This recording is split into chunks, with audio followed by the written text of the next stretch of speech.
નમસ્કાર મિત્રો, શેરબજાર ગુજરાતી યુટ્યુબ ચેનલ અને ફેસબુક પેજમાં તમારા બધાનું સ્વાગત છે। મિત્રો, અત્યારે મિડલ ઇસ્ટમાં વોર ચાલી રહ્યું છે અને એવામાં જો તમારે રોકાણ કરવું હોય તો એક્સપર્ટે 5 એવા મસ્ત શેર જણાવે છે જે તમને આ વોરના સિચ્યુએશનમાં પણ સારું કમાણી કરાવી આપી શકે તેમ છે। તો કયા 5 શેર છે અને ટાર્ગેટ અને સ્ટોપ લોસ અને કેમ આ 5 શેરમાં જ રોકાણની સલાહ આપવામાં આવી છે એના વિશે આપણે બ્રોકરેજે શું રિપોર્ટ બહાર પાડ્યા એ આપણે તમામ માહિતી ડિટેલમાં જોઈશું। તો આ વિડીયોને તમે પૂરેપૂરો જોજો જેથી કરીને આ ઉતાર ચઢાવવાળા માર્કેટમાં પણ તમે સારી કમાણી કરવા માંગતા હો તો તમને આ શેર વિશેની માહિતી મળી રહે। પણ મિત્રો, કોઈ પણ શેરમાં ખરીદી કે વેચાણ કરતા પહેલા તમારા ફાઇનાન્શિયલ એડવાઇઝર જોડે આ શેરને લઈને તમારે ચર્ચા કરી લેવી જોઈએ, પછી તમારે શેર બજારમાં રોકાણ કરવાનો નિર્ણય કરવો જોઈએ। સૌથી પહેલા મિત્રો વાત કરીએ ઇન્વેસ્ટમેન્ટની દુનિયામાં એક વાક્ય ખૂબ જ પ્રચલિત છે, જ્યારે રસ્તાઓ ઉપર લોહી વહી રહ્યું હોય ત્યારે પણ ખરીદી ચાલુ રાખો, ભલે તે લોહી તમારું જ કેમ ન હોય। આ વાક્યને મોટે ભાગે દિગ્ગજ ઇન્વેસ્ટર વોરેન બફેટ સાથે જોડવામાં આવે છે, પરંતુ વાસ્તવમાં આ લાઈન જાણીતા અબજોપતિ બેન્કર બેરન રોથસ્ચાઇલ્ડે કહી હતી। તેઓ માનતા હતા કે રોકાણમાં ઘણી વખત ભીડથી વિરુદ્ધ જઈને નિર્ણય લેવા વધારે ફાયદાકારક સાબિત થાય છે। ત્યારે ફરી એકવાર આ સૂત્રને સાચું કરવાનો સમય આવી ગયો છે। ઈરાન ઇઝરાયલ યુદ્ધના લીધે વિશ્વભરના સ્ટોક માર્કેટ લોહીલુહાણ હાલતમાં છે, ત્યારે એક રોકાણકાર તરીકે તમારે યોગ્ય જગ્યાએ પૈસા લગાવવામાં પીછેહટ ન કરવી જોઈએ। માર્કેટ એક્સપર્ટ ઈરાન યુદ્ધમાં પણ નફો કમાવાનો અવસર જણાવી રહ્યા છે, એટલે કે માર્કેટ એક્સપર્ટ જણાવી રહ્યા છે કે જ્યારે પણ રોકાણકારો રોકાણ કરવાનું વિચારે તો બધાની વિરુદ્ધ જઈને જ રોકાણ કરવું જોઈએ। જેમ કે બધા જ જો વેચાણ કરી રહ્યા હોય તો ત્યારે આપણે ખરીદી કરવી જોઈએ અને જ્યારે બધા ખરીદી કરી રહ્યા હોય ત્યારે આપણે પ્રોફિટમાં વેચાણ કરવું જોઈએ। તો આના વિશે આપણે વધારે માહિતી ડિટેલમાં જોઈએ।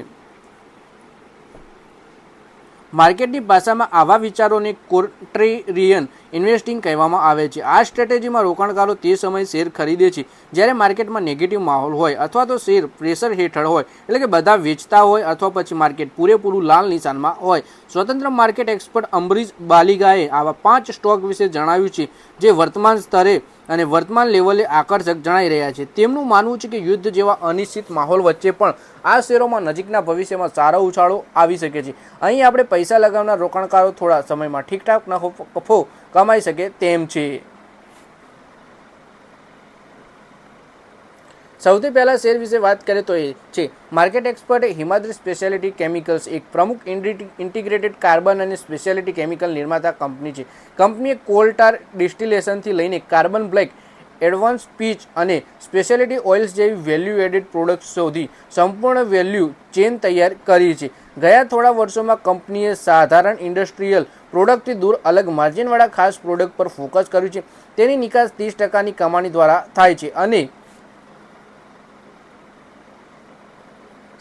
બીજો શેર છે શક્તિ પંપ, સોલાર અને વીજળીથી ચાલતા સબમર્સિબલ પમ્પ્સ બનાવનાર આ અગ્રણી કંપની છે। તેના પ્રોડક્ટ કૃષિ, ઇન્ડસ્ટ્રીયલ ઉપયોગ, બિલ્ડિંગ સર્વિસીસ અને ઘરેલું જરૂરિયાતોમાં ઉપયોગમાં લેવામાં આવે છે। દેશભરમાં કંપનીના 500થી વધારે ડીલર અને 4000 સર્વિસ સેન્ટર છે, જ્યારે નિકાસની બાબતમાં કંપની 100થી વધારે દેશોમાં હાજરી ધરાવે છે।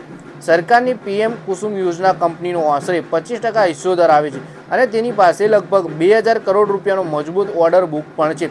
કંપની હવે માત્ર સોલાર પંપ નિર્માતાથી આગળ વધી ક્લીન ટેક સોલ્યુશન આપનાર કંપની બનવાની દિશામાં કામ કરી રહી છે। નાણાકીય વર્ષ 2028 સુધી EPS 45 રૂપિયા અને ટાર્ગેટ પ્રાઇસ 900 રૂપિયા રાખવામાં આવી છે શક્તિ પંપના શેરમાં।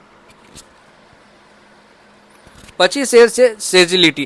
સેજિલિટી હેલ્થકેર સેક્ટરનો ઓપરેશનલ અને ટેકનોલોજી સર્વિસ પ્રદાન કરનાર કંપની છે। કંપની મુખ્યત્વે હેલ્થ ઇન્સ્યોરન્સ કંપનીઓ અને હેલ્થકેર પ્રોવાઇડર્સ માટે બેક એન્ડ પ્રોસેસ મેનેજ કરે છે, જે હેલ્થ સર્વિસના મેનેજમેન્ટમાં મહત્વપૂર્ણ ભાગ ભજવે છે।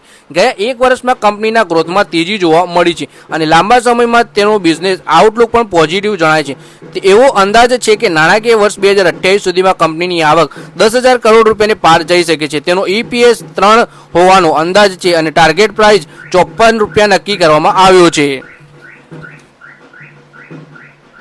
પછી શેર છે AMS લિમિટેડ। આ કંપની મુખ્યત્વે વોટર અને વોટર વેસ્ટ સંબંધિત ઇન્ફ્રાસ્ટ્રક્ચર પ્રોજેક્ટ્સનું નિર્માણ અને સંચાલન કરે છે। કંપનીની ઓર્ડર બુકનો લગભગ અડધો ભાગ એટલે કે લગભગ 1100 કરોડ રૂપિયા હાલમાં પ્રારંભિક ડિઝાઇન અને એન્જિનિયરિંગ તબક્કામાં છે. વધુમાં આશરે 4000 કરોડના પ્રોજેક્ટ્સ પાઇપલાઇનમાં છે. આગામી વર્ષમાં કંપનીનો માર્ગ નવા ઓર્ડર મેળવવા કરતાં વર્તમાન પ્રોજેક્ટ સમયસર પૂર્ણ થવા પર વધુ આધાર રાખશે. નાણાકીય વર્ષ 2028 માટે તેનો EPS 38 રહેવાનો અંદાજ છે, જેની ટાર્ગેટ પ્રાઇસ ₹380 નક્કી કરવામાં આવી છે. પછી શેર છે ઓર્કલ ઇન્ડિયા. આ કંપની પેકેજ ફૂડ સેક્ટરમાં કાર્યરત છે. મસાલા અને રેડી ટુ ઈટ ફૂડ પ્રોડક્ટનું વેચાણ કરે છે. તેના પોર્ટફોલિયોમાં MTR ફૂડ્સ અને ઈસ્ટર્ન કોન્ટિનેન્ટ્સ જેવી મજબૂત બ્રાન્ડ્સનો સમાવેશ થાય છે. કંપનીની આવકનો આશરે 70% હિસ્સો દક્ષિણ ભારતમાંથી આવે છે, જ્યાં પેકેજ ફૂડની ખપત વધારે થાય છે. દક્ષિણ ભારતમાં દેશના કુલ GDPમાં લગભગ 30% ફાળો આપે છે અને પેકેજ ફૂડ પ્રોડક્ટ્સ પર માથાદીઠ ખર્ચ પણ વધારે છે. મજબૂત વિતરણ નેટવર્ક, ઉત્પાદન વૈવિધ્યકરણ અને વેચાણ ચેનલોમાં સુધારા દ્વારા કંપનીની ભવિષ્યમાં તેની કમાણી સતત વધારા માટે સારી સ્થિતિમાં છે. નાણાકીય વર્ષ 2028 સુધીમાં તેનો EPS ₹27 સુધી પહોંચવાનો અંદાજ છે, જેની ટાર્ગેટ પ્રાઇસ ₹756 નક્કી કરવામાં આવી છે. એક્સપર્ટનું માનવું છે કે શેર માર્કેટમાં હાલમાં ભલે ઘટાડાનો માહોલ જોવા મળી રહ્યો છે, પરંતુ જ્યારે યુદ્ધ પૂર્ણ થશે અને ગ્લોબલ માર્કેટની સાથે ઇકોનોમિક પણ ટ્રેડ પર આવશે, ત્યારે ફરી માર્કેટ પોતાની જૂની ગતિ પકડશે. આવનારા સમયમાં શેર માર્કેટની તેજીનો લાભ તે કંપનીઓને વધારે મળશે જેનો ફંડામેન્ટલ મજબૂત છે અને પ્રોડક્શન માટે કાચો માલ મોટાભાગે દેશની અંદરથી મળી રહે છે. આવી કંપનીઓને બહારની સપ્લાય પર વધારે નિર્ભર રહેવું પડશે નહીં, જેનો ફાયદો તેના પરફોર્મન્સમાં જોવા મળશે. તો મિત્રો, આ વિડીયોમાં આપણે 5 એવા શેર વિશે વાત કરી જેમાં એક્સપર્ટે જણાવ્યું કે આ ઘટાડાના માર્કેટમાં પણ જો તમે રોકાણ કરીને લાંબા ગાળા સુધી બની રહો અથવા પછી ટૂંકા ગાળાનું પણ વિચારીને રોકાણ કરો છો તો તમને શોર્ટ ટુ મીડિયમ ટર્મમાં પણ સારો નફો મળી શકે છે. તો મિત્રો, આ વિડીયોમાં બસ આટલું જ. હવે મળીએ આવનારા વિડીયોમાં. ત્યાં સુધી વિડીયોમાં લાઇક કરો, કોમેન્ટ કરો અને વિડીયો પોતાના મિત્રો સાથે ફેસબુક, ઇન્સ્ટાગ્રામ, વોટ્સએપ બધી જગ્યાએ શેર કરો. શેરબજારની આવી જ માહિતી ગુજરાતીમાં જોવા માટે આપણી ચેનલને સબસ્ક્રાઇબ કરી ઘંટડી દબાવી દેજો અને આપણા ફેસબુક પેજને પણ ફોલો કરી લેજો.